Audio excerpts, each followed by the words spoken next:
Bueno, muy buenos días a todos. Les damos la bienvenida al webinar Oportunidades de Negocio e Inversión en Uruguay, un evento coorganizado por la Embajada de Uruguay en Perú y la Agencia de Promoción de Inversiones y Exportaciones Uruguay 21. Hoy haremos una breve presentación sobre Uruguay como país para invertir y residir, y les brindaremos información acerca de los principales pasos para abrir una empresa en el país y otros aspectos jurídicos y tributarios que creemos son interesantes para aquellos que están considerando invertir en nuestro país. Para eso tenemos el gusto de contar con expositores de las instituciones organizadoras y también de las consultoras Bergstein Abogados y del estudio Posadas y Vecinos. Además tendremos la oportunidad de conocer el caso de éxito de la empresa Camposol. Vamos a tener un espacio de preguntas al finalizar las presentaciones, así que los invitamos a realizar sus consultas a los oradores a través del chat o del botón de preguntas y respuestas. Ahora invitamos al embajador de la República Oriental del Uruguay, Luis Hierro López, a compartir unas palabras de bienvenida. Adelante, embajador. Les estaba diciendo, voy a hablar un poco de mi país con orgullo y con cariño, diciéndoles que, como todos ustedes saben, Uruguay es una democracia muy afianzada. Hace 35 años superamos un proceso de dictadura, y lo hicimos a través de la estabilidad de los gobiernos, de las coaliciones, de la gobernabilidad. Se da el caso característico que tres corrientes filosóficas y políticas distintas han alternado en el gobierno en este tiempo, sectores de izquierda, sectores de centro, pero se han mantenido siempre las reglas de juego, que es lo que caracteriza a una economía estable y a una sociedad abierta. Y en este sentido, Uruguay está dando un ejemplo de estabilidad macroeconómica, de respeto permanente de los contratos, con un poder judicial absolutamente independiente, que es característica de nuestra tradición y de nuestra forma de ser, con una sociedad tolerante, amistosa, que precisamente en este momento está procurando desarrollarse hacia afuera a través de tratados de libre comercio, a través de empujes en la innovación tecnológica, recibiendo inversiones muy importantes. Pero no se trata solo también de invitar a los peruanos a que vayan a Uruguay a radicarse o a instalar sus sectores, sino también de crear un clima de negocios propicio. Y en este sentido me parece oportuno que yo les comente que la embajada, siguiendo obviamente instrucciones de la Cancillería uruguaya, le ha pedido a las actuales autoridades peruanas acentuar el Acuerdo de Complementación Económica número 58, que es el que regula las relaciones entre Perú y Mercosur, para avanzar aún más en el proceso de desgravación que se requiere para que haya un libre comercio más activo. También le hemos planteado a la autoridad peruana la necesidad de hacer un tratado para evitar la doble tributación, de forma que los empresarios, que ya son varios, peruanos y uruguayos que tienen negocios conjuntos, no estén sometidos a una doble carga. En ambos casos, las autoridades peruanas han contestado en términos afirmativos, por lo cual esto, bueno, nos va a llevar un tiempo, porque hay que iniciar la negociación con el nuevo gobierno, pero yo digo que estamos en esa buena dirección. Quiere decir que Perú y Uruguay van a tener en los próximos 3 o 4 años una acentuación de sus vínculos comerciales, de inversiones, también turísticos obviamente, cadenas de valor que son muy importantes porque hoy en día evidentemente la producción tiene que complementarse y apoyarse mutuamente, y todo esto es lo que Uruguay puede ofrecer.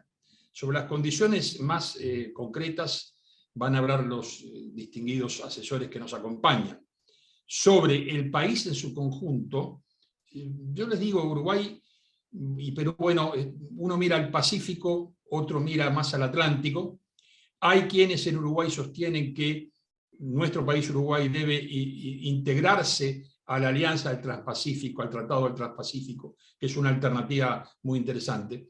Pero más allá de eso, lo que importa es Bueno, hay un país que está haciendo cosas, donde hay gente que, muy joven, como se ve siempre, empujando, abriendo puertas, y a ese país les invitamos con muchísimo gusto para que vean cuáles son las perspectivas de sus negocios. Esto lo tendrán que seguir después cada uno de los empresarios, pero sientan que somos una sociedad democrática que respeta la ley, que respeta la propiedad privada, que llama a las inversiones extranjeras y que está dispuesta a seguir abriendo puertas. Es lo que quería decirles, Inés, tú sigues. Muchísimas gracias, embajador Luis Hierro López, por sus cálidas palabras. Yo aprovecho también para saludarlos. Mi nombre es Inés Bonicelli y soy la vicedirectora ejecutiva de Uruguay 21, que es la agencia gubernamental de promoción de exportaciones e inversiones en el país. Desde esta agencia nosotros trabajamos fuertemente para que conozcan los beneficios que nuestro país ofrece y estamos a disposición para acompañar a inversores y empresas en su proceso de toma de decisiones y del aterrizaje. En este sentido, comentarles que Uruguay consideramos que es un lugar estratégico y consolidado para desarrollar diferentes plataformas de negocios con proyección hacia la región y hacia el mundo, y estamos ubicados en una región económicamente atractiva, y nos hemos constituido como uno de los países, como comentaba el embajador, más confiables por justamente nuestra estabilidad política, económica y social, que propician un muy buen clima de negocios. Para conocer más acerca de estas cualidades, recibimos a nuestra especialista en servicios corporativos del Departamento de Promoción de Inversiones de Uruguay 21, Paola Leites. Bienvenida, Paola. Muchas gracias, Inés. Muy buenos días a todos. Desde Uruguay 21 les damos la bienvenida a este webinar. En primer lugar, me gustaría saludar al embajador de Uruguay en Perú, Luis Hierro López, a nuestra vicedirectora ejecutiva, Inés Bonicelli, así como a todos los panelistas que van a estar disertando en el día de hoy. Para mí es un gusto estar hoy acá para compartir con ustedes las oportunidades de negocios e inversión que Uruguay le puede ofrecer a las empresas peruanas. Para eso les voy a compartir una breve presentación. Ahora voy a compartir mi pantalla.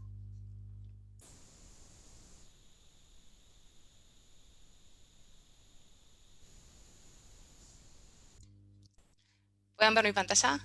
¿Sí? Bien, perfecto. Para empezar, me gustaría mencionar algunos de los factores claves por los cuales Uruguay se ha convertido en el principal hub de negocios de América Latina.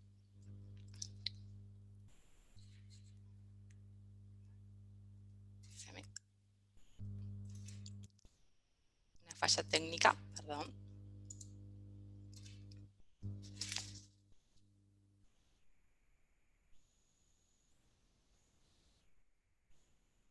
Continuamos. ¿Por qué Uruguay?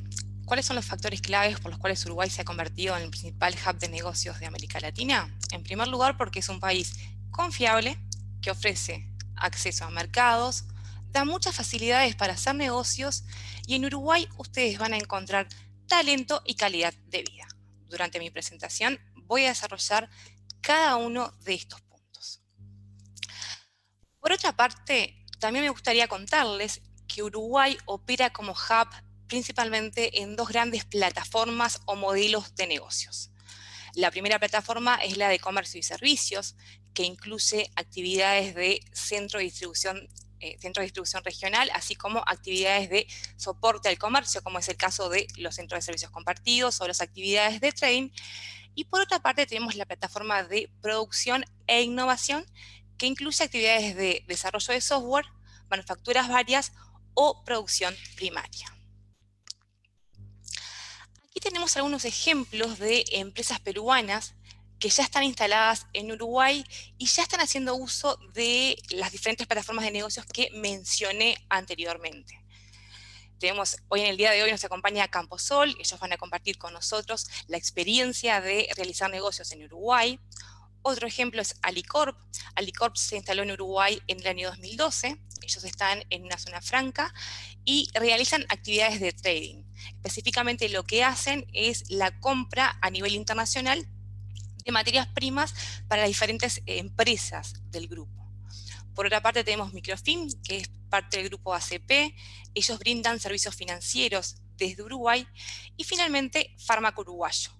Fármaco Uruguayo pertenece al grupo peruano Medifarma, y en Uruguay son líderes en fabricación y comercialización de productos oncológicos, sueros de uso humano y soluciones inyectables. Como les comentaba el embajador al principio, Uruguay es un país confiable. Como pueden ver en esta slide, estamos en primer lugar en América Latina, en el índice de democracia, baja corrupción e índice de Estado de Derecho. Particularmente creo que dos palabras que definen muy bien a mi país es que es un país estable y predecible. Es un país en el cual, si ustedes vienen a invertir, yo les aseguro que las reglas del juego no les van a cambiar de un día para el otro. Un ejemplo de esto es la ley de zonas francas. La ley de zonas francas tiene más de 30 años, ya han pasado por el gobierno todos los diferentes partidos políticos y de hecho la ley de zonas francas continúa vigente y se la ha mejorado. Otro aspecto importante a destacar de Uruguay es que somos el único país del Mercosur que cuenta con el grado de inversor de acuerdo a las principales calificadoras mundiales, como por ejemplo Fitch, Standard & Poor's, Moody's, etc. Por otra parte, Uruguay también es el país emergente con el más alto desempeño según los factores ESG, que toman en cuenta la calidad de la gobernanza, así como factores ambientales y sociales. Y de acuerdo a este estudio, Uruguay es el país más confiable de todos los emergentes para invertir. También me da mucha alegría compartirles que mi país es un país líder en energías limpias. Estamos en segundo lugar a nivel mundial. Y en los últimos años, Uruguay ha realizado una transformación muy importante en su matriz eléctrica, lo que ha llevado a que el 97% de la electricidad que se genera hoy en el país sea de origen renovable. Y también somos un país líder en comunicaciones. Estamos en primer lugar en América Latina, en penetración de Internet, porcentaje de hogares conectados por fibra óptica y porcentajes de compañía conectadas por fibra óptica. De hecho, Google anunció que va a instalar su data center acá en nuestro país y además anunció la construcción de un nuevo cable submarino internacional que va a unir Estados Unidos con Uruguay, Brasil y Argentina. Esto va a permitir mejorar la excelente conectividad que ya tenemos. Ahora que ya vimos más la parte con más macroeconómica, digamos, me gustaría enfocarme en las facilidades para hacer negocios que ofrece Uruguay. Si ustedes deciden venir a invertir a Uruguay, no hace falta que tengan una contraparte local. La inversión puede ser 100% extranjera. No hay ningún tipo de restricciones para la transferencia de capitales o utilidades al exterior, pueden mover capitales libremente. Tenemos un sistema impositivo único en todo el territorio. Es muy sencillo porque Uruguay solamente tiene impuestos a nivel nacional, pero de esto va a profundizar Sebastián, que es el especialista en el tema. El mercado de cambios es libre, se puede comprar y vender moneda extranjera libremente, se puede abrir una cuenta bancaria en cualquier moneda, y un aspecto importante a destacar es que desde Uruguay ustedes pueden facturar en cualquier moneda. Esto es algo que no lo pueden hacer de todos los países de Latinoamérica. Y finalmente, el gobierno no hace una diferenciación entre inversores extranjeros y locales. O sea, si una empresa peruana decide venir a invertir a nuestro país, va a obtener los mismos beneficios que una empresa uruguaya. Además de todas estas facilidades para hacer negocios, el gobierno uruguayo da una serie de incentivos fiscales para las inversiones. Acá lo que podemos ver son las diferentes plataformas de negocios que yo les mencioné al principio y cómo aplica cada uno de los regímenes de promoción a la inversión. Para todo lo que es logística y distribución, tenemos el régimen de puerto y aeropuerto libre. Para comercio y servicios, la resolución 51 de trading. Para lo que es innovación, contamos con la ley de software. Las operaciones de software en Uruguay están exoneradas del impuesto a la renta. Y para la plataforma de producción tenemos el régimen de admisión temporaria, que permite importar materia prima sin pagar tasas o tributos a la importación, siempre y cuando el producto final sea reexportado en un plazo de hasta 18 meses. Y desde Uruguay se fomenta la exportación. por lo cual también hay un reintegro de un porcentaje del valor FOB de la exportación que va del 3 al 6%. La idea es no exportar impuestos. Por otra parte, de una forma más transversal a todas las plataformas, tenemos la ley de inversiones y el régimen de zonas francas que desarrollaré a continuación. Si una empresa decide instalarse en zona franca, está 100% exonerada de impuestos nacionales, no paga ningún tipo de impuesto nacional. También todos los dividendos que sean distribuidos para los accionistas con residencia en el exterior están libres de impuestos en Uruguay. Para el personal extranjero, ellos pueden optar por aportar a la seguridad social acá en Uruguay o continuar aportando en su país de origen, y en el caso que elijan Uruguay, también pueden optar por pagar el impuesto a la renta de no residentes, que es una tasa fija del 12%. Un aspecto a tener en cuenta en las zonas francas es que en relación al staff, a la cantidad de empleados, el 75% de los empleados tienen que ser ciudadanos uruguayos, el restante 25% pueden ser extranjeros. Y en el caso de que la empresa sea de servicios, ese porcentaje se flexibiliza y el 50% de los empleados pueden ser extranjeros y 50% uruguayos. Dentro de la zona franca se realizan diferentes tipos de actividades, se pueden desarrollar actividades industriales, logísticas, de etc. Por ejemplo, la empresa japonesa Ricoh, de equipos de oficina, tiene un centro de distribución regional en zona América. Ellos distribuyen los productos desde Uruguay para toda la región. Luego, Mercado Libre, la empresa argentina de e-commerce, tiene un centro de servicios compartidos en Aguada Park, que es una zona franca específica, especializada en servicios. Desde ese centro de servicios compartidos, ellos desarrollan actividades de administración, finanzas, atención al cliente, desarrollos de tecnologías de la información y control de fraude.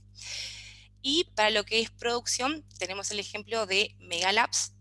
Es una empresa farmacéutica que produce en zona franca y además tiene un centro de investigación y desarrollo. Como pueden ver, se pueden desarrollar diferentes actividades dentro de la zona franca.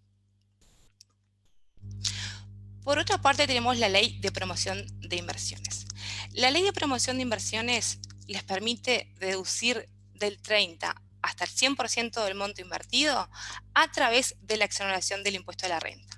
También les va a permitir importar toda la maquinaria y equipamiento para su fábrica sin pagar tasas o tributos a la importación, y hay una exoneración del impuesto al patrimonio por 8 años de la obra civil si es en Montevideo y 10 años si es en el interior del país.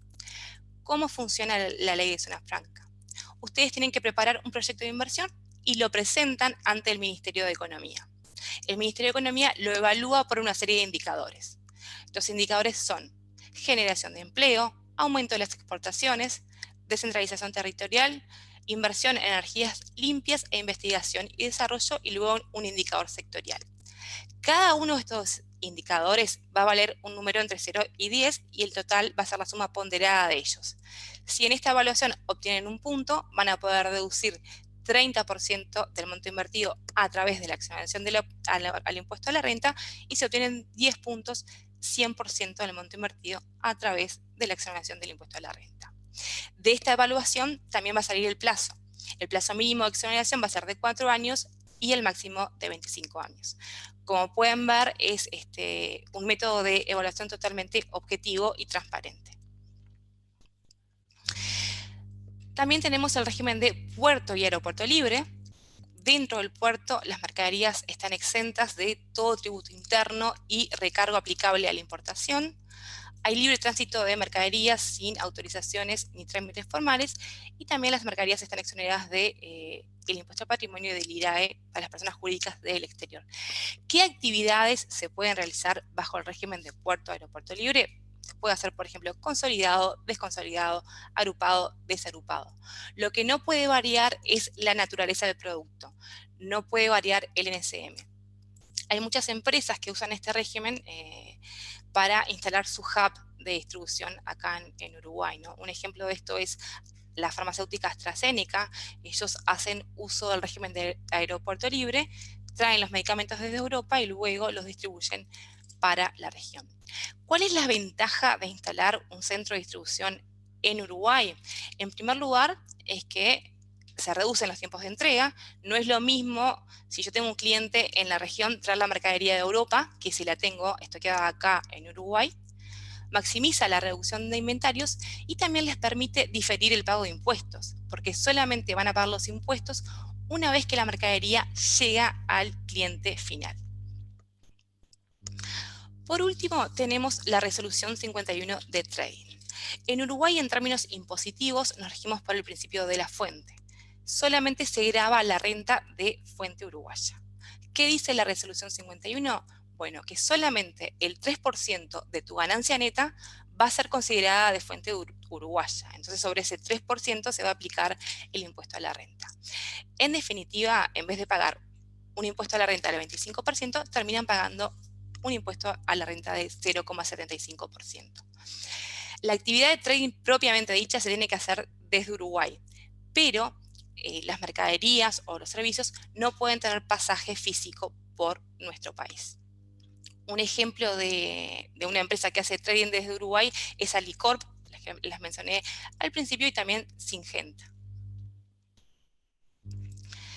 Si ustedes deciden venir a invertir a nuestro país, no solamente van a encontrar facilidades para hacer negocios e incentivos fiscales, sino que también van a encontrar talento altamente calificado.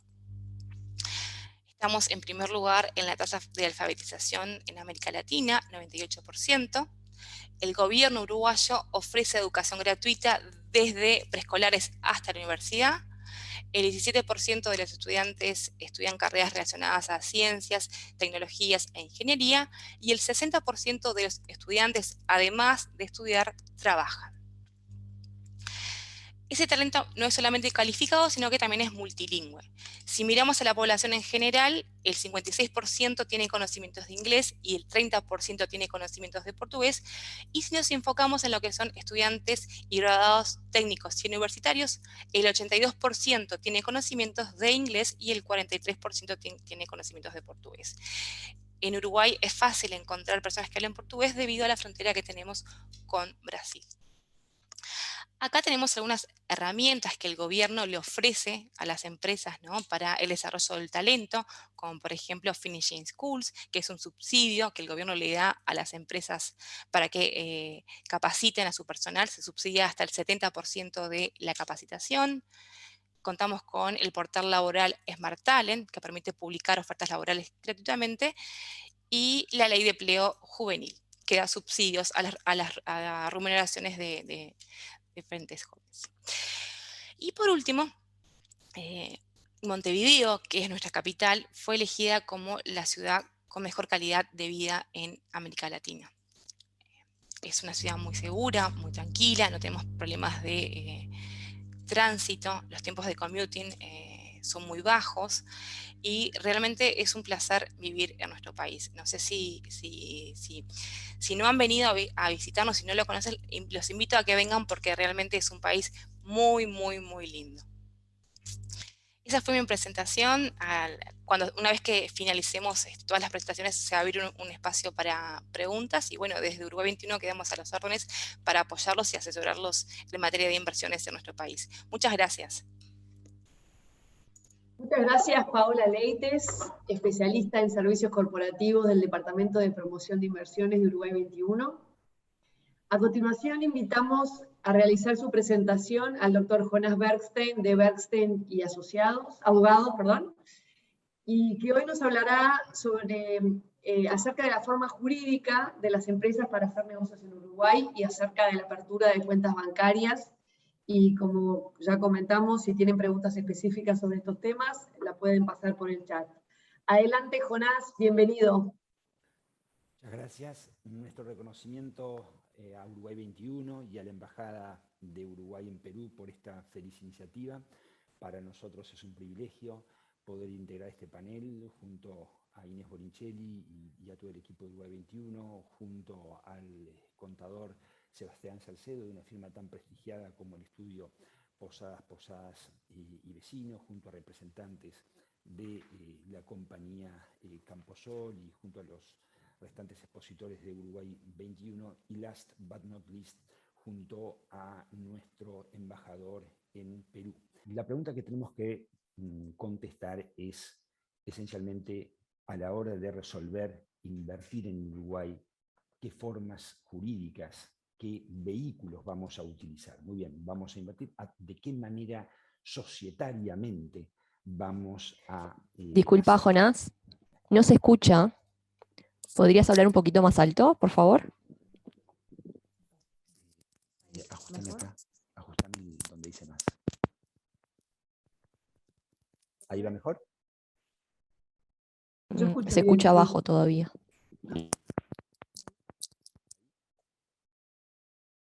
¿Me pongo así entonces? ¿Así? Mucho ¿Se escucha mejor, mejor? muchas gracias. Sí. Bueno, les pido disculpas entonces. Decíamos, la pregunta que trataremos de responder es cuáles son esos vehículos cuando resuelvo invertir, a través de qué sociedad, a través de qué forma jurídica voy a hacerlo en el país. Esa es la pregunta. Como consideraciones generales, primero, las formas jurídicas que Uruguay, los vehículos que Uruguay ofrece para hacer negocios, sepan que no son muy distintos a los que ofrece el Perú. Vale decir, aquí también tenemos sociedades colectivas, tenemos, son los mismos básicamente, la misma sociedad anónima, los mismos que vemos aquí en esta transparencia. Hay también otros, como la sociedad colectiva, le decía la sociedad civil, que son, también los tiene Perú, pero nosotros vamos a ir a lo que es de uso y costumbre, ¿no? A lo que normalmente la gente quiere saber qué es lo más usual a la hora de utilizar, a la hora de hacer negocios en el Uruguay. Sepan que, en segundo lugar, hay enorme flexibilidad en el Uruguay en lo que tiene que ver con la forma. ¿Qué quiere decir esto? Cualquiera sea el tipo societario, llámese sociedad anónima, llámese sociedad de responsabilidad limitada, llámese SAS, sociedad por acciones simplificadas, y tanto los directores como los accionistas pueden ser personas físicas o jurídicas, pueden ser uno o más de uno, pueden ser nacionales o extranjeros, pueden ser residentes o pueden ser no residentes. Recuerden que Uruguay tiene una tradición de plaza financiera y en este sentido tiene cultura en lo que tiene que ver con la fabricación de sociedades. Con esas palabras pasamos entonces ahora al primero de las formas, que sería la empresa unipersonal, que en estricto rigor no es una forma jurídica, es simplemente el individuo haciendo negocios. Obviamente esto no es algo común para inversiones de cierto porte, pero sepan que existe y por supuesto es lo más fácil. Simplemente viene el individuo, se inscribe en la oficina de impuestos y a otra cosa. Eso demora, el tiempo es cero, la transparencia es total, a la hora de la burocracia simplifica mucho, va a simplificar también lo que es la apertura de una cuenta bancaria. No hay registro de identificación de lo que tiene que ver con el beneficiario final junto al Banco Central del Uruguay. Lo decimos simplemente para que lo sepan. Vamos ahora sí a los vehículos corporativos.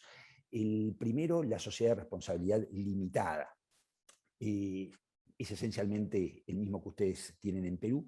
Tiene la virtud, se constituyen a medida, o sea, uno participa en la redacción del contrato. Es un vehículo esencialmente frecuente, o sea, esto es, junto con la sociedad anónima, vamos a ver que es de los más frecuentes. ¿Qué contratiene? Hay responsabilidad solidaria de los socios por las responsabilidades laborales, responsabilidad también por las deudas impositivas del impuesto a la renta corporativo. La transferencia de las participaciones requiere de una modificación del contrato social, por eso normalmente se reservan para emprendimientos un poco más chicos o bien que tengan esencialmente un único accionista. Muchas veces, si es un grupo multinacional, lo que va a hacer es el 99% de las acciones las va a tener una entidad X y el 1% otra, porque tiene que tener dos socios. El plazo de formación al día de hoy queda en condiciones entre unos 30 y 45 días. Pasamos a la siguiente, por favor. La sociedad anónima, sí, la sociedad anónima ha sido tradicionalmente el vehículo de mayor difusión. Como históricamente el proceso de formación lleva un tiempo, en la práctica, como ven ahí, se dice, se compran. ¿Qué quiere decir? Que, como les decíamos al comienzo, hay ya entidades, organizaciones profesionales que se dedican, nosotros llamamos fabricantes, son personas o estudios profesionales que se dedican a la fabricación masiva. Entonces, como lleva tiempo, uno directamente lo que hace es compra una preexistente y después adecua su estatuto a los requerimientos del caso concreto. Y eso es un proceso que al día de hoy, como decíamos, como dice abajo, el tiempo, una semana es completamente razonable en el entendido que haya un director local. El resto de los tiempos podrán variar en función si los directores van a ser extranjeros, entonces allí habrá que ver de inscribirlos en la oficina de impuestos. Eso puede requerir alguna postilla, alguna burocracia adicional. Es una estructura que tiene su rigidez, por eso ahí marcamos sus contras, porque trámites como reforma de estatutos, aumentos de capital, reducciones de capital, tocar el capital en Uruguay tiene alguna contracara, por eso ahí ponemos el paliativo, la forma que tenemos en la práctica de contemplarlo, de resolverlo, es precisamente a través de los convenios de accionistas que son de gran difusión. Justamente, precisamente para superar las dificultades que ofrecen las sociedades anónimas, es que había un reclamo, sobre todo de lo que nosotros llamamos los emprendedores, de necesitamos vehículos de menos costo a la hora de ir a comprar el vehículo y que tengan una flexibilidad mayor. Y es ahí que pasamos al próximo, por favor, que llegamos a lo que nosotros llamamos SAS, que es el equivalente. Entendemos que en Perú tienen algo parecido, creado por el decreto legal 1409 del año 2018, entendemos que se le llaman SACS, Sociedad por Acciones Cerradas, simplificadas, solo que el vehículo uruguayo tiene algunas ventajas. De acuerdo al estudio comparativo que hicimos, en Uruguay no tiene tope en cuanto al número de socios. Puede una persona jurídica ser el accionista de la SAS, tampoco hay ningún tipo de límites en cuanto a los aportes. Entendemos que en Perú el aporte esencialmente tiene que ser dinerario, en Uruguay puede ser dinerario o cualquier otro tipo de bien mueble, incluso inmueble. Entonces, básicamente, ¿qué es la SAS? Es un vehículo de flexibilidad total.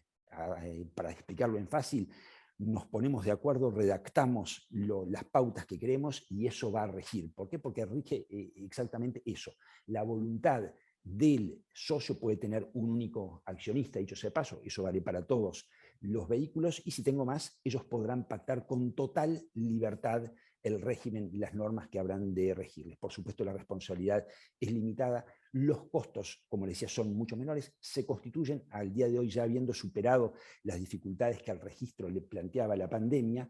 En una semana estamos haciendo las SAS. Quizás la única contra que tuviéramos que si pudiéramos mencionar una, es que sí, aún falta cultura, siendo un vehículo que tiene básicamente 2 años civiles, entró en vigencia el 1 de enero del 2020, entonces quizás que todavía falta, las sociedades necesitan una cultura, una tradición que se está construyendo, pero creemos nosotros que se está construyendo a pasos muy rápidos, así que no, si optaran por este vehículo no tendrían ninguna contracara, no se estarían embarcando en ninguna especie de jurisprudencia nueva, ni mucho menos. Con esto vamos a ir cerrando, simplemente estamos en hora y no queremos robarle minutos al contador Sebastián. Nos faltaría mencionar brevemente la sucursal, por supuesto que también existe, la sucursal de sociedad extranjera. Es el tiempo, básicamente, vengo con mi estatuto legalizado, con una resolución del directorio que dice que se resuelve establecer la entidad extranjera en Uruguay, más o menos al día de hoy está llevando 30 a 45 días. Faltaría, esto es un cuadro comparativo que no lo vamos a pasar ahora, sepan en todo caso si después lo requieren, en fin, hay cuadros mucho más complejos, pero no lo vamos a pasar a revista ahora, pero está todo completamente analizado. Por supuesto que hay que analizar el caso concreto. Nos faltaría mencionar el fideicomiso, que sobre todo a nivel inmobiliario se utiliza mucho y que también permite gran flexibilidad. La flexibilidad del fideicomiso es absolutamente total y garantiza también la responsabilidad limitada de los que lo promueven. Inés nos había pedido que dijéramos 2 palabras sobre la apertura de cuentas. Naturalmente que si se trata de personas físicas es sumamente expeditivo, eso no es problema. El problema a veces se plantea si, de la misma manera, si viene una sociedad peruana ya existente con operativa, eso tampoco va a ser problema. Sí tenemos la preocupación permanente de la prevención en materia de lavado de activos, y sí va a haber que pasar por un Know Your Customer, Know Your Client bastante exhaustivo, sobre todo si se utiliza una sociedad virgen de cero, que obviamente es difícil justificarle un historial. No les robo más tiempo, muchas gracias a todos nuevamente, y si después llegan a requerir algún tipo de preguntas, por supuesto estaremos a disposición. Bueno, muchas gracias, Jonás. Creo que muy explicativo toda la presentación que hiciste, mucha información y muy interesante, que repetimos una vez más, quedamos a disposición para preguntas, y también más adelante, si sobre alguno de los puntos que mencionó el doctor Bernstein tienen preguntas puntuales, también se las podemos hacer llegar a ellos. Vamos a continuar con nuestro siguiente orador. Invitamos a sumarse al contador Sebastián Delgado, del estudio Posadas y Vecino, que nos va a estar hablando un poco sobre el sistema tributario en Uruguay, el tratamiento laboral y de cargas sociales, cuestiones impositivas y el tratamiento de expatriados. Bienvenido, Sebastián, adelante con tu presentación. Muchas gracias, Inés. Es un gusto para nosotros desde el estudio Posadas y Vecino poder participar de este webinar junto a la Embajada de Uruguay en Perú, con el embajador, el doctor Yarro López, el equipo de Uruguay 21 y los colegas del estudio Bernstein. Vamos a estar entonces compartiendo brevemente las características del sistema tributario en Uruguay, para lo cual paso a compartir pantalla.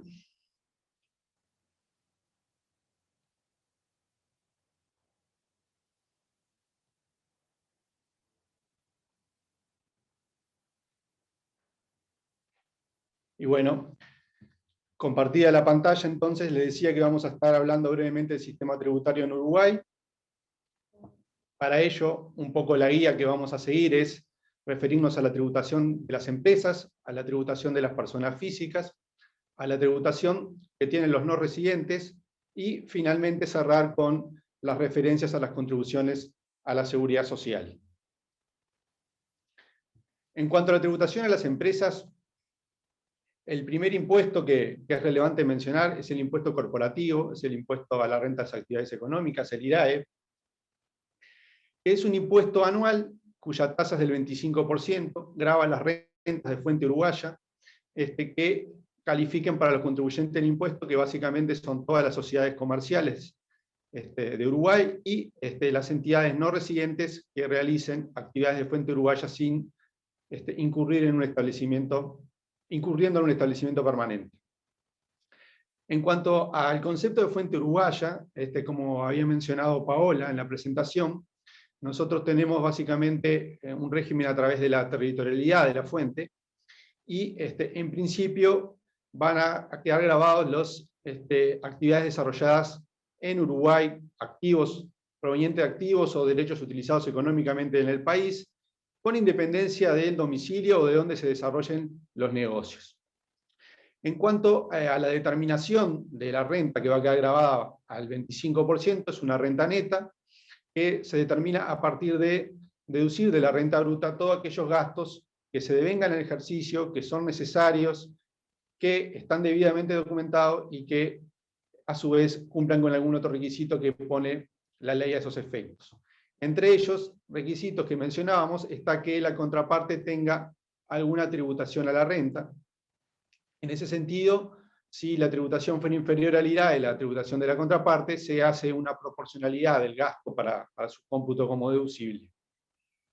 Después es bueno saber que, sobre todo para las sociedades que arrancan en fases preoperativas, que las pérdidas que se van generando pueden llegar a ser computadas en los próximos 5 ejercicios para deducir de las rentas grabadas. Es aplicable también en caso de que se hagan operaciones con entidades del exterior, el régimen de precio de transferencia, está alineado a los estándares internacionales de OCDE. Esos son los aspectos más relevantes del IRAE.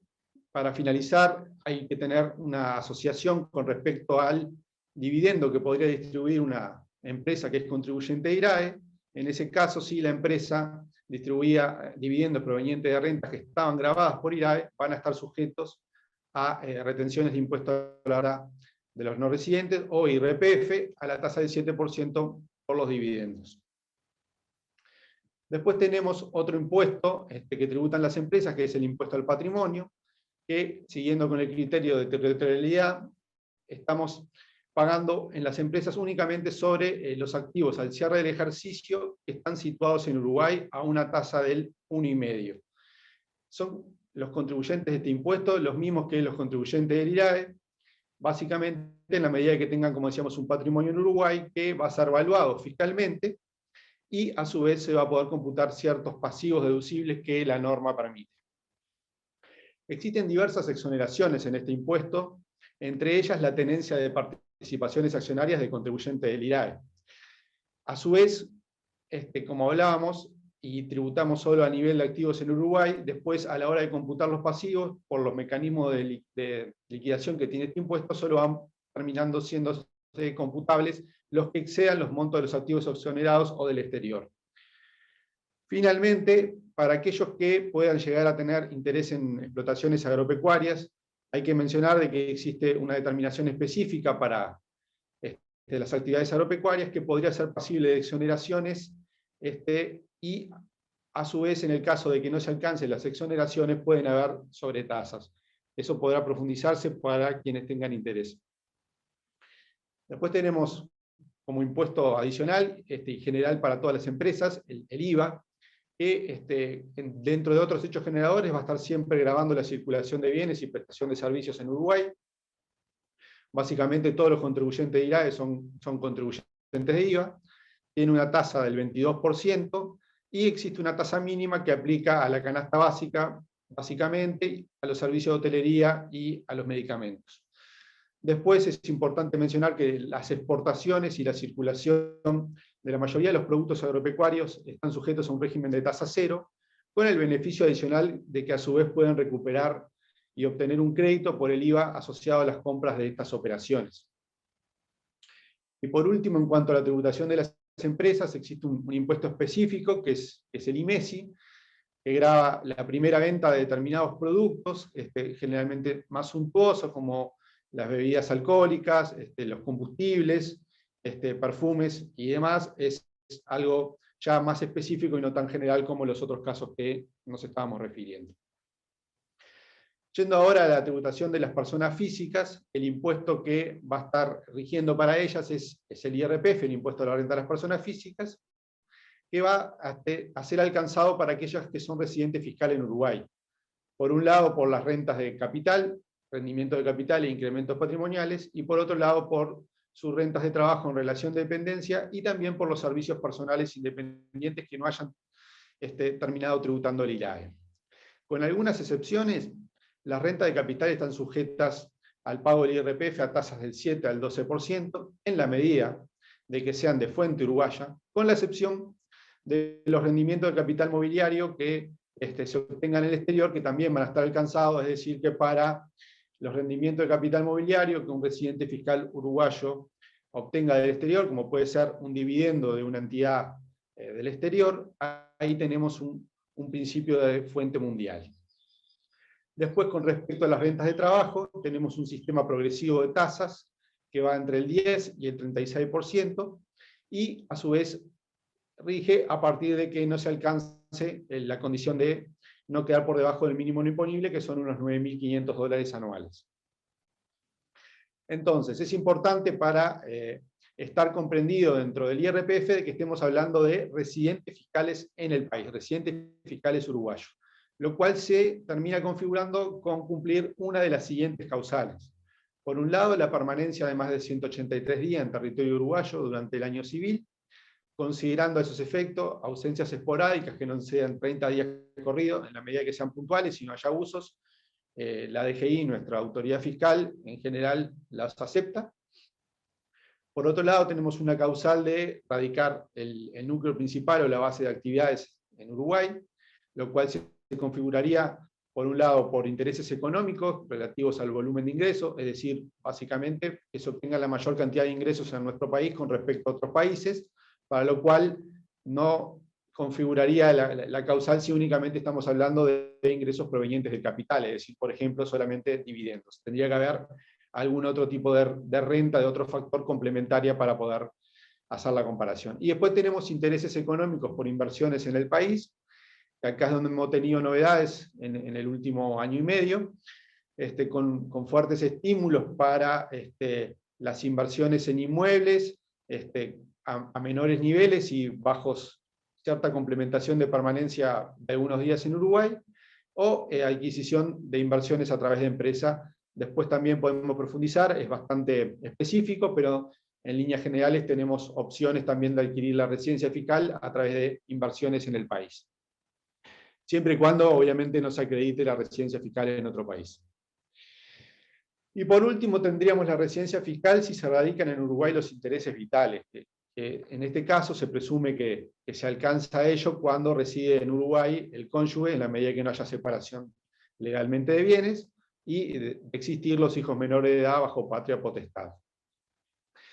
Bueno, entonces, en la medida de que, por ejemplo, tengamos un caso de un no residente que adquiere por alguna de estas causales la residencia fiscal en Uruguay, pasaría a ser contribuyente del IRPF. Acá es importante mencionar, dentro de lo que son las novedades tributarias de los últimos tiempos, lo que se conoce como periodo de ventana o tax holiday, que es exclusivamente para las rentas de capital mobiliario en el exterior, como habíamos puesto el ejemplo anterior, lo que puede ser un dividendo de una acción de una entidad del exterior o un rendimiento, un bono. En ese caso, solamente para ese tipo de rentas hay un periodo de ventana y hay una opción de tributar el IRNR en lugar del IRPF por ese ejercicio en que se adquiere la residencia fiscal y por los 10 siguientes, y recién a partir de que se terminan esos periodos, es decir, básicamente serían 11 años entre la combinación de lo que mencionaba, se pasaría a tributar el IRPF a la tasa del 12%. O la otra opción es tributar desde el inicio el IRPF a la tasa del 7% sin un límite temporal, con el incentivo de que en lugar de tributar del 12, tributamos al 7. A ver, para aclarar, el IRNR no grava los rendimientos de capital mobiliario del exterior, por lo tanto, es realmente una ventaja la opción de poder tributar por el IRNR. Después, brevemente, para que sepan, en cuanto a las personas físicas, también existe un impuesto al patrimonio, que es bastante bajo en sus tasas, tiene un mínimo no imponible, y el caso general de tenencia de inmuebles se terminan valuando a valores menores a los de mercado, que son fijados por el gobierno. Y en cuanto a exoneraciones, también existen diversas exoneraciones, por mencionar, como habíamos hablado, la tenencia de acciones o participaciones en empresas contribuyentes de IRAE, para el caso de los no residentes, lo que serían préstamos y depósitos hacia residentes uruguayos. Tenemos, por otro lado, en cuanto a la tributación a la renta, el impuesto a la renta de los no residentes, que en forma resumida grava cualquier renta de fuente uruguaya obtenida por un no residente que no tenga o no configure un establecimiento permanente en nuestro país, y sus tasas oscilan en general entre un 7 y un 12%, dependiendo de la renta, a excepción de las sociedades que llamamos bond, de baja o nula tributación, para lo cual hay una tasa superior, obviamente como desestímulo para su utilización, que sería el 25%, a excepción de lo que sean rendimientos por dividendos, que siempre vamos a estar en el 7% que hablamos antes. Es importante mencionar también con respecto a este impuesto que en cuanto a fuente uruguaya hay una extensión de la misma para lo que son servicios técnicos y publicidad y propaganda que entidades no residentes le presten a sujetos pasivos del IRAE, y bueno, y en ese caso el contribuyente IRAE va a retener el IRNR al no residente. Esto en cuanto a los impuestos nacionales que, como mencionaba Paola, tenemos en Uruguay, y que bueno, que recauda la DGI, la autoridad fiscal en ese ámbito, y después tenemos lo que son los aportes a la seguridad social, las contribuciones especiales a la seguridad social, que en cuanto a su régimen general podemos decir que las podemos dividir en tres: por un lado los aportes jubilatorios, por otro lado el seguro de enfermedad, el FONASA, y el Fondo de Reconversión Laboral. Este tipo de contribuciones las deben pagar tanto las empresas como los empleados, por eso hablamos de aportes personales y aportes patronales. Y son, en cuanto a los aportes personales, deducidas a la hora del pago de remuneraciones por parte de las empresas y volcadas mensualmente al Banco de Previsión Social, que es el organismo recaudador de los tributos correspondientes a Seguridad Social. En cuanto a tasas, ahí les presentaba un breve cuadro para cada uno de los 3 tipos de contribuciones. Las tasas más relevantes son las jubilatorias, y tenemos que en el caso de los aportes personales van de un 18 a un 23%, con determinados topes que existen para el aporte jubilatorio, y para las patronales tenemos una tasa global de un 12,5% aproximadamente, con un tope para el aporte jubilatorio. Ahí mencionaba los topes: $350 para el patronal, aproximadamente $700 para los personales. Finalmente, es importante saber que existe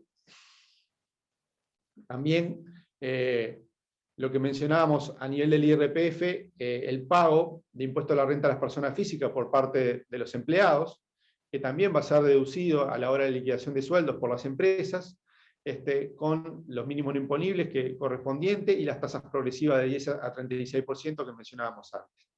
Después, en cuanto a algunas especificaciones, tenemos el 13º sueldo mensual, el aguinaldo, no realiza aportes de patronales por seguro de enfermedad, el 5% ahí no aplicaría, y después no corresponden aportes ni por el salario vacacional, que es la suma para el goce de las vacaciones o licencia, ni aportes tampoco por indemnización por despido. Para finalizar, por el régimen general, mencionarle que la aportación de directores de sociedades anónimas que no son remunerados no implican cargas a la seguridad social, y tampoco los directores residentes en el extranjero. En caso de las SAS, que se refería el colega Jonás, en ese caso, a diferencia de la sociedad anónima, se tiene que hacer al menos un aporte por uno de los directores no remunerados, en la medida que sea un órgano de directorio el que administra la SAS, y sería aproximadamente de $100 el aporte. Bueno, para finalizar nuestra presentación, y complementando lo que Paola ya se refirió en su presentación, hay que recordar lo de los usuarios de zona franca, que en el caso de los empleados extranjeros pueden optar por el régimen general, es decir, aportar, tributar el IRPF y la seguridad social que mencionábamos, o elegir el IRNR y tributar un 12% por este impuesto y no pagar las contribuciones especiales de seguridad social en Uruguay. Recuerdo lo que decía Paola, que en ese sentido la ley de zona franca establece que el 75% de los trabajadores deberían ser ciudadanos uruguayos, salvo que se apliquen y se gestionen determinadas excepciones por motivos fundados, y para los casos de actividad de servicios, en la medida de que se pueda demostrar que es necesario para el negocio, podemos bajar un 50%. Una mención específica para las actividades agropecuarias, y con eso termino: ellas, los aportes patronales los realizan en función de las hectáreas y no en función de los aportes nominales, y se pagan cada 4 meses. Hay mucho más para profundizar, por supuesto, sobre estos temas. Es una breve mención. Acá les dejo mis contactos para quienes quieran por esa vía hacer algunas consultas, y por supuesto las preguntas que ahora se deriven.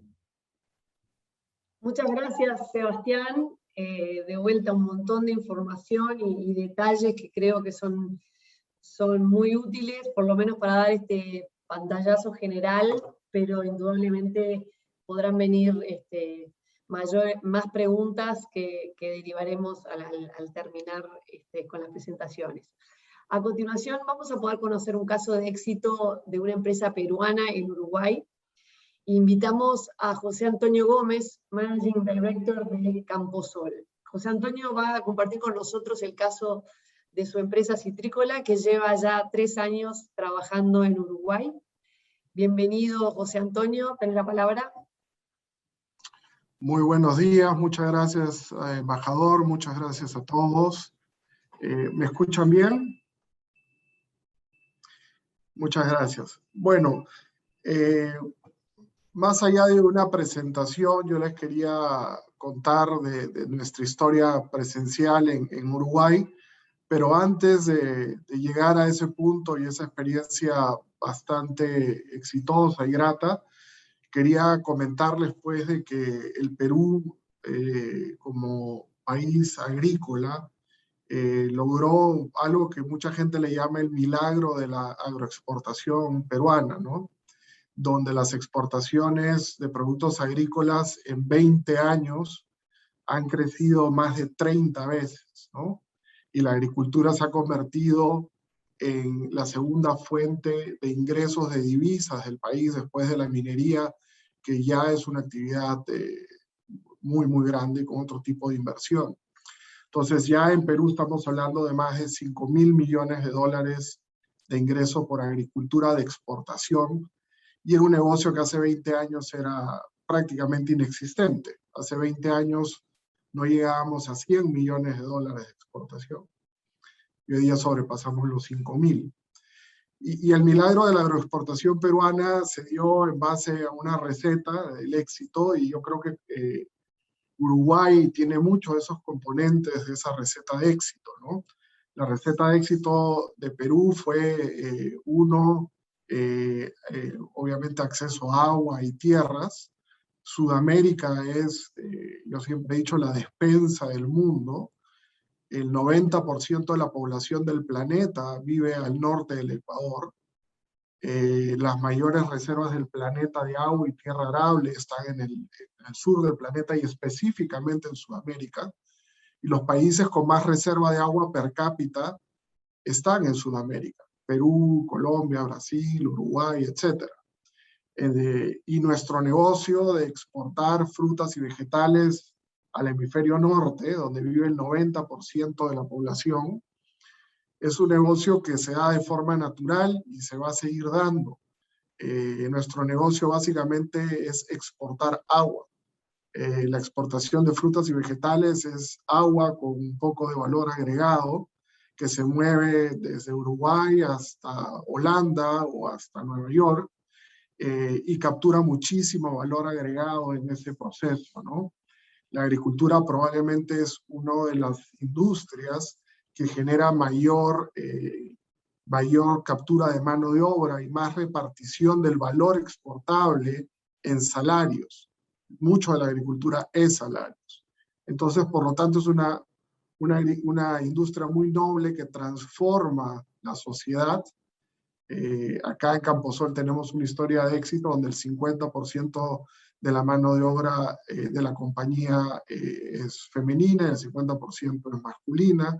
Eso cambia, transforma la sociedad, le da la posibilidad a una familia de tener 2 ingresos y acceder a otro tipo de calidad de vida. Los hijos pueden estudiar, pueden aspirar a más, muchas veces se incorporan a la misma actividad, y realmente ha transformado la sociedad peruana, ha ayudado a la descentralización. Es una historia muy bonita para ver. Y dentro de esta historia y esta receta del éxito, pues hay un componente muy importante que ha sido el rol del Estado peruano, independientemente del gobierno de turno o del color político, de desarrollar la apertura a los mercados, ¿no? O sea, es un constante y obsesivo tocarle la puerta a cada una de las economías exteriores para buscar apertura. Y de esa manera, pues Perú tiene tratado de libre comercio prácticamente con todos los países del mundo y las economías. Y eso ha logrado justamente que nuestras ventajas comparativas de agua, tierra y mano de obra puedan capitalizar y capturar muchísimo valor en el mercado. Entonces, nosotros iniciamos en Uruguay un proyecto en el área del Salto, comprando unas hectáreas ya existentes, y replanteando un poquito el modelo productivo para ir a variedades de mayor valor. Compramos 1.000 hectáreas de tierra, tenemos 872 hectáreas sembradas, con la proyección de incrementar el área sembrada. Y Uruguay en cítricos tiene un rol bien importante, que es básicamente cubrir la transición entre el hemisferio norte y el hemisferio sur. Uruguay entra en ese momento en donde termina Estados Unidos y comienza el hemisferio sur, y Uruguay es el primero en comenzar. Hoy día tenemos un reto no menor, que es que el mercado americano y los productores californianos pues vienen extendiendo su cosecha poquito porque se han dado cuenta que es una ventana muy interesante, ¿no? Entonces toca desarrollar otros mercados, ¿no? El mercado americano es el mercado más rentable que hay para Uruguay, sin embargo, hay tarifas, por ejemplo, para entrar a Europa, que es el segundo mercado más importante, que en un negocio como el agrícola, de alguna manera, le resta competitividad. Sé que se está trabajando en eso y que se va a lograr, y eso va a cambiarle la cara a Ecuador, a Uruguay, y va a permitir expandir mucho más la frontera agrícola, ¿no? Ese pequeño cambio va a tener un trigger en inversión directa y en creación de puestos de trabajo muy importante, porque esa pequeña diferencia de 16% que se deja de pagar es el margen del negocio y es lo que le da la luz verde al modelo de inversión, ¿no? Entonces, nosotros estamos muy contentos con lo que hemos hecho en Uruguay, un equipo maravilloso de gente, se trabaja muy fácil, muy sencillo, no hemos tenido ningún problema, hemos visto oportunidades para crecer, y salvo las pequeñas cositas que he mencionado, yo creo que nuestro camino en Uruguay sigue a paso firme, y ojalá se pueda lograr los acuerdos que se requieren para ampliar la frontera agrícola y generar mucho más trabajo y tener mucho más valor agregado a tan lindo país. Gracias. Muchas gracias a ti, José Antonio. Muy interesante y escuchar que de la buena experiencia que han tenido aquí en nuestro país, en Camposol. Te agradecemos muchísimo tus palabras. Ahora, para finalizar, invitamos al gerente de proyectos de inversión de Uruguay 21, el economista Álvaro Brunini, que nos va a presentar interesantes oportunidades concretas de inversión en el país. Así que sin más, adelante Álvaro. Muchas gracias. En primer lugar, agradecer, digamos, al señor embajador de Uruguay en Perú, también al resto de los panelistas y en particular a todas las personas que nos están siguiendo, principalmente desde Perú. Voy a compartir con ustedes una pequeña presentación. A lo largo de este webinar hemos visto las condiciones que ofrece nuestro país para realizar inversiones.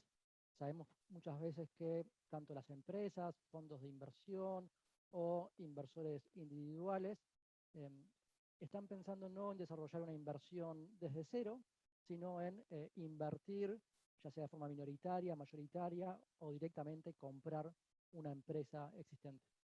¿Me están escuchando bien? No. Estás un poquito como bajo volumen, Álvaro. ¿Ahora me escuchan mejor? Perfecto. Estaba diciendo que voy a hablar de oportunidades concretas de inversión. Hemos conformado en Uruguay 21 una cartera de proyectos y empresas que están buscando invertir, que están buscando, digamos, ser invertidas. Nosotros clasificamos estas empresas y proyectos por sector de actividad y también según las características de las mismas. Por ejemplo, empresas que están en distress, o sea, empresas que dieron quiebra, y a continuación voy a hablar de alguna de ellas. Empresas que están en funcionamiento y que por diversas razones están buscando inversores, ya sea porque están creciendo, por ejemplo, algunas startups tecnológicas, o empresas en sectores maduros, ya sea por razones familiares, que la nueva generación no quiere asumir la dirección y por eso están buscando vender, o ya sea por problemas financieros, y también proyectos nuevos de empresarios o de empresas instaladas que están buscando coinvertir. Uruguay, al igual que Perú, se destaca en el sector de agronegocios por las ventajas comparativas que ofrece, tanto por la calidad de tierra, clima, agua, y en ese sentido tenemos proyectos en el sector forestal, tanto pensando aserraderos de eucaliptus como de pino, también proyectos vinculados al uso de riego artificial para valorización de campos, también frigoríficos y otros casos. Nosotros, ¿cómo estamos trabajando a nivel de proyectos? En algunos casos podemos decir la información de forma pública, pero en otros casos, obviamente, hay temas de confidencialidad. Entonces, en función del interés que ustedes tengan, del foco sectorial, del ticket de inversión, podemos seleccionar y presentarles proyectos concretos y ajustados con sus intereses, y mediante la firma de un acuerdo de confidencialidad, enviarles también información por escrito y presentarle a quienes son los dueños de la empresa o quienes son los dueños del proyecto. También en temas de real estate, en temas de desarrollo inmobiliario, hay varios proyectos. Tenemos algunas empresas presentes en este webinar de Uruguay que tienen también varios proyectos para presentar. En materia de farma y ciencias de la vida, por ejemplo, en materia de cannabis para uso no recreativo, hay varias empresas que están buscando inversores con tickets de 1 millón, 2 millones, hasta 5 millones de dólares. A continuación voy a presentar algunos proyectos, pero como figura en esta tabla, hoy tenemos cerca de 40. Citrícola Salteña es una empresa uruguaya en el rubro citrícola, esto es principalmente naranjas, mandarinas y marginalmente limones. Es una empresa que si bien dio quiebra, está operando actualmente, está produciendo, está exportando y antes de fin de año se va a realizar el remate de los activos en bloque. Creemos que es una oportunidad importante bajo lo que es la ley de concurso de Uruguay. Quien adquiere los activos, o sea, no adquiere la empresa, sino que adquiere únicamente los activos, o sea, que no asume los pasivos de esta empresa. De alguna manera comienza una compañía de cero. En las próximas semanas se va a conocer el pliego específico para el remate de esta compañía. Posee aproximadamente 1,7 millones de plantas y 3.400 hectáreas. Exporta a Europa, exporta a Estados Unidos y, bueno, de vuelta, creemos que es una excelente oportunidad. En caso de interés particular, tenemos un teaser específico con información detallada que podemos compartir con ustedes. Otra compañía que tenemos en nuestra cartera actualmente es Pili, que es una empresa láctea. Tiene 2 plantas, una de quesos y otra de suero de leche. Estas plantas actualmente no están operativas, pero son plantas que tienen la última tecnología y están en un perfecto estado de conservación. La compañía, antes de cerrar, exportaba a Brasil y Venezuela principalmente. De nuevo, en caso de tener interés, podemos brindarles un teaser específico. También en este momento estamos buscando, junto con ANP, que es la Administración Nacional de Puertos, una empresa que venga a operar una terminal de pesca que está bajo construcción. Esta terminal va a estar pronta a la construcción para diciembre del próximo año. Y lo que se busca es una empresa que opere concretamente esta terminal pesquera, que es una terminal de aproximadamente 10 hectáreas, y la idea es que pueda brindar servicios en muelle a la flota pesquera del Atlántico Sur. Creemos que también es otra oportunidad importante en un sector, al igual que el de agronegocios, que Perú ha tenido un desarrollo impresionante. Simplemente para finalizar, porque estamos en el final del webinar, sé que tenemos poco tiempo, de vuelta a reiterar que les agradecemos que tomen en contacto con nosotros y en función de sus intereses, de su foco sectorial y su ticket de inversión, podemos seleccionar tanto proyectos o empresas que tengamos actualmente en nuestra cartera y podemos también salir a buscar rápidamente empresas si no están en nuestra cartera. Muchas gracias. Muchas gracias, Álvaro, y también muchas gracias a todos los oradores que nos acompañaron en este evento. Tenemos varias preguntas del público, pero ya estamos un poco pasados de tiempo, y de todas formas hemos estado contestando por el chat algunas de sus consultas. Y las que hayan quedado sin respuesta, las contestaremos todas vía correo electrónico. Cualquier duda o inquietud que tengan, pueden hacerla llegar a través del correo que pueden ver ahora en la pantalla. Y queremos agradecer a todos por acompañar estas presentaciones y a nuestros brillantes oradores de la jornada. Aquí culmina el webinar Oportunidades de Negocio e Inversión en Uruguay. Y recuerden que pueden conocer más acerca de nuestras próximas actividades en el sitio web de Uruguay 21 y en nuestras redes sociales. Les agradecemos nuevamente a todos por habernos acompañado hasta este momento y los saludamos hasta la próxima. Muchísimas gracias.